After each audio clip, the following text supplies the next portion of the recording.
Anthology franchises are uncommon in today's video game industry. In this setting, Final Fantasy stands out as a proud and diverse series that only uses recurring icons and concepts to bind most of its numbered entries together. Crystals, chocobos, and moogles are the staples that hold Final Fantasy together, and fans wouldn't have it any other way because of the variety of games this approach brings. A familiar monster or object assuming a new form in the most recent FF game can be exciting. Although there is still a lot to see in Final Fantasy XVI, the previously mentioned crystals, chocobos, and moogles are back along with other things like characters who represent traditional Final Fantasy jobs. The number of recognizable pieces of equipment, though, is a significant unknown. Over the years, Final Fantasy has amassed a collection of instantly recognizable weapons, some of which have even helped to define the franchise's identity. S tier. The Buster Sword of Cloud Strife from Final Fantasy VII must be mentioned in any discussion of legendary Final Fantasy weapons. Most casual FF7 fans will instantly recognize this enormous blade because it has evolved into the game's unifying symbol. The Masamune, the Buster Sword's evil twin in terms of iconography, might be its only rival. Although this long katana has been used as a high-level weapon since the beginning of Final Fantasy, its most illustrious use was as Sephiroth's sword in FF7.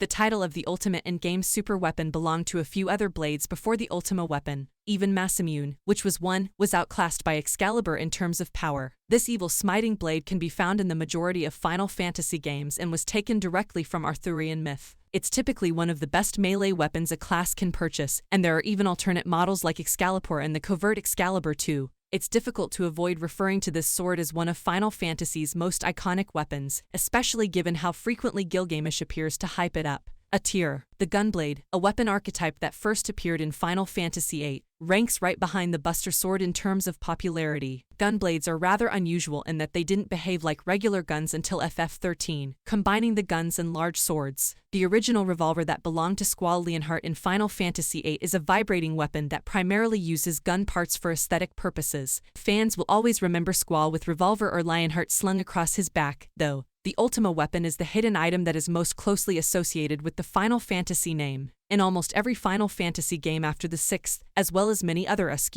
and X games, it can be found in some form. The Ultima Weapon serves as a model for optional super powerful gear in the JRPG genre, despite the fact that its design is constantly changing. B tier. Another character's trademark weapon followed closely behind Cloud's Buster Sword and Squall's Gunblade. Brotherhood, Tidus watery blade from Final Fantasy X, is renowned for its distinctive, lovely design, solid gameplay, and role as a tool for character development.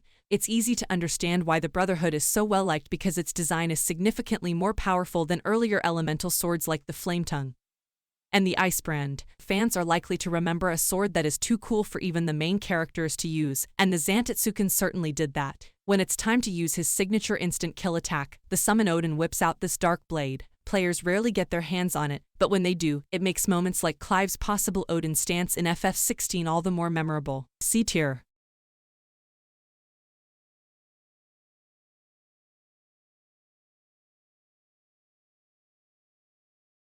It first appeared as a knight sword in Final Fantasy Tactics, changed to a whip in FF8, and finally took on its most recognizable sword form in Beatrix's hands in FF9. Ironically, it could only be in Beatrix's possession. If players make an effort to synthesize it, they will learn that the only thing it can be used for is throwing. The appearances of Save the Queen in later games are frequently understated, but fans still adore this holy blade. A complete set of iconic weapons is the only thing that can compare to one. In Final Fantasy XV, a quest to obtain the Royal Arms lasts the entirety of the game and aims to strengthen Noctis, the protagonist. As Noctis discovers these legendary weapons, his own skills advance as well. They require HP to use, but each has a special moveset and a lot of power. It's an amazing sight to see Noctis warping around surrounded by weapons and firing them at foes as his super mode Armiger adds each new arm to its assaults. Noctis' signature weapon, out of his larger arsenal, is the peculiarly mechanical engine blade. It joins the Royal Arms when Noctis locates all 13 and releases the unstoppable Armiger Unleashed, which is only fitting. The Final Fantasy loadout that started it all must not be forgotten. Longtime admirers hold a special reverence for the sword and shield depicted in Yoshitaka Amano's Fighter and Knight Warrior of Light artwork. They weren't given much attention for a while, but the Dissidia games and Final Fantasy XIV helped to change that. Their biggest flaw is that they have no name, but despite this, they still exude a special gravity in all of their appearances. D tier. The diverse casts of Final Fantasy have many distinctive weapons, which stand out. The first was Kain's defining weapon from Final Fantasy IV, which eventually gave rise to a recurring ripoff called Kain's Lance. Nobody has been able to replicate Barrett's recognizable gun arm, which has enabled the FF7 eco-terrorist to slay enemies while maintaining one of the series' most distinctive human silhouettes. Despite being a rare weapon, Lulu from Final Fantasy X and Noctis and Iris from Final Fantasy XV have both used dolls. And of course, nobody will ever forget the first time they saw Wakka from Final Fantasy X knock a flying enemy out of the sky using only a blitzball. The tier. Unfortunately, many Final Fantasy weapons are destined to be forgotten in a genre based on stats. The Ragnarok, which once shared a pedestal with Excalibur, and Masamune is the ideal piece of in-game gear, might be the most agonizing. Since Final Fantasy III, the Ragnarok has nearly always been the strongest sword available, if not the strongest. Unfortunately, Ragnarok's edge has been blunted by frequently being outclassed stat-wise and having to fight for its name with summons, items, and even airships. It might someday become the signature weapon of a specific Final Fantasy character, but for the time being it serves as a practical, if unassuming, tool. Thank you for watching. Please like and subscribe and support my channel.